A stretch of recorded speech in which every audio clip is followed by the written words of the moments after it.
Masih di Fakta 62, Kejaksaan Negeri Surabaya terus memantau keberadaan Gregorius Ronald Tanur pasca vonis bebas. Kejari Surabaya memastikan jika anak politisi tersebut masih berada di dalam negeri.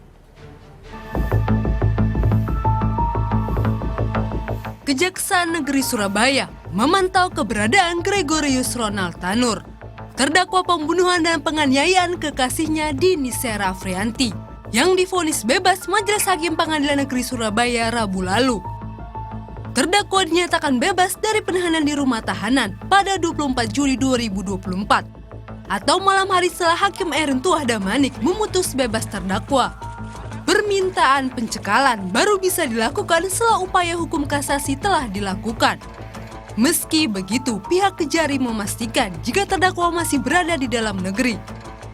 Saat ini langkah-langkah yang akan kita ambil adalah mempersiapkan untuk berkoordinasi nanti dengan Dirjen Kemenkumham ya, melalui imigrasi tentunya akan kita sampaikan cegah tanggalnya untuk supaya yang bersangkutan ini tidak berpergian ke luar negeri. Namun tetap kita menunggu kita melakukan upaya kasasi dulu. Jadi dasar dari untuk melakukan cegah tangkap ini adalah adanya upaya dari jaksa untuk bisa melanjutkan kembali persidangannya ini. Artinya setelah kita nyatakan kasasi. Sementara 3 orang komisioner Komisi Kejaksaan RI mendatangi Kejaksaan Negeri Surabaya untuk melakukan supervisi dan kajian mendalam atas putusan bebas terdakwa Gregorius Ronald Tanur.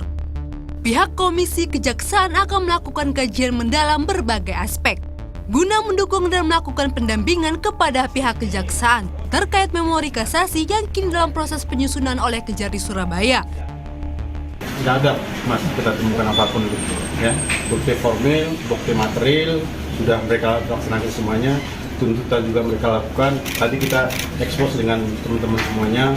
Walaupun sebelum itu kita sudah pelajari semuanya. Intinya memang tidak kita temukan apapun. Sementara mantan Menko Polhukam Mahfud MD menilai bahwa putusan hakim yang memvonis bebas Gregorius Ronald Tanur atas kasus pembunuhan terhadap Dini Sera Afrianti tidak masuk akal. Harus diperiksa karena dari public common sense ya, dari logika publik itu tidak masuk akal ya. Orang sudah terbukti meninggal dan ada hubungan dengan penyiksaan menurut para kesaksian dan menurut dakwaan jaksa, kok tiba-tiba bebas. Bebas itu kan tidak bisa dibanding upaya hukumnya, tetapi bisa kasasi. Oleh sebab itu saya berharap kejaksaan melakukan kasasi tentang ini, karena itu kita serahkan kepada hakim, tapi selama ini terasa, sampai saat ini terasa itu melanggar atau menodai rasa keadilan. Tetapi tentu nanti biar Mahkamah Agung yang menilai.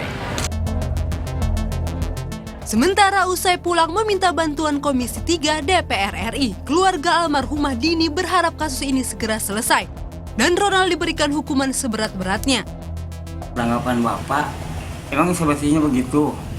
Ada KY atau Komisi 3 bertindak tegas lah. Dan Bapak mudah-mudahan dengan turunnya tim itu mudah-mudahan itu bisa menyelesaikan. Mudah-mudahan bisa keadilan lah gitu.